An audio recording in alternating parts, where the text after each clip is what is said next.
Ladies and gentlemen, welcome to the Manawatu Standard mayoral debate between the incumbent Mayor Jono Naylor and his main challenger Mark Bell-Booth.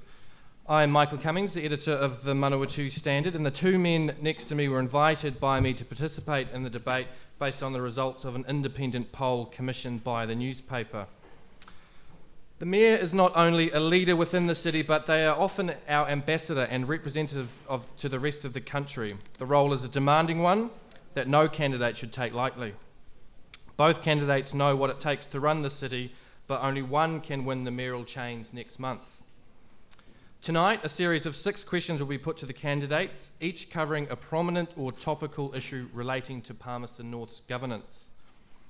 Each question will be put to one candidate to answer, then his opponent will be asked to respond. Answers will be limited to about 2 minutes each. Before that, though, Mr. Naylor and Mr. Bell-Booth will give a 3-minute opening address, with the order of speaking determined by a coin toss earlier. Before we begin, I'd ask you to welcome both Mr. Naylor and Mr. Bell-Booth with a warm round of applause. Thank you.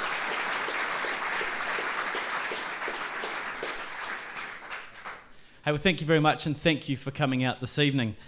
Serving our community as Mayor over the past 3 years has been a real privilege. It has been an incredibly rewarding experience, and I am proud of the progress that we are making as a city. Public confidence in the council has improved over this time, and we have established stability and seen progress despite challenging economic times.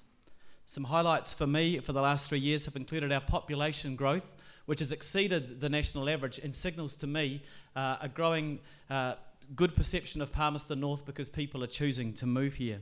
We've implemented the wheelie bin recycling system, we're addressing the ongoing boundary issues with the Manawatu District Council, and we are improving relationships with key sections of our community, including Massey University and the Defence Forces. A particular highlight for me has been developing a sustainable financial model. The council in the past had been borrowing more money than it should and had no provision for the repayment of debt. This has been rectified, and now we ensure that any money that is borrowed is for new capital assets only, and that these loans will be paid off over the useful life of the asset. As a council, we constantly review our budgets through our annual plan process and trim back our expenditure to reflect current economic times. Our staff are continuing to work at finding savings in our operational budget, and we strongly encourage them to do this. It was very satisfying for me that this year, while managing to achieve the lowest rate increase in 10 years, we at the same time began to repay debt. Debt is not necessarily a weight around our neck, but a tool to ensure equitable payment across the generations for the assets that they use, provided prudent limits are put in place, which is what we have done. My priorities for the next 3 years can be summarised into 3 areas: economic growth, sustainability, and improved community spirit. Firstly, economic growth. This is about creating business and employment opportunities by focusing on our key strengths. This includes further development of education and research and promoting the city as a destination for retail, conferences and sports events, and further expansion of the distribution sector. Next, sustainability. We have an opportunity to develop Palmerston North to be New Zealand's most sustainable city. We can do this by maximising on the amount of renewable energy being generated and further enhancing our waste minimisation programs. There are also economic benefits to this as more and more companies want to be located in an environmentally sustainable place. Finally, improving community spirit. It's about refocusing social and community funding. It's about continuing to recognise, appreciate and celebrate the volunteers who are the heart and soul of our community. It's about improving the profile of our city through telling our stories better. By building on what we have accomplished under my leadership and focusing on these 3 priority areas, I believe we can continue to build a positive future together for Palmerston North. Thank you. Thank you, Mr. Naylor. Mr. Bell-Booth. 2 weeks ago, the Evening Standard, when it published its poll, posed a question: why am I standing for the mayoralty? I'm standing for the mayoralty because I believe the plan, the long-term plan the council set in 2009 was dangerous and is foolhardy. I say that because we are in the midst of a recession, and that recession affects, firstly, our income. The city proposed a plan that showed its income was going to increase each year over the next 10 years. That concerned me because, as anybody knows who's involved with any business activity, recessions firstly affect your income, whether it's a business or as an individual.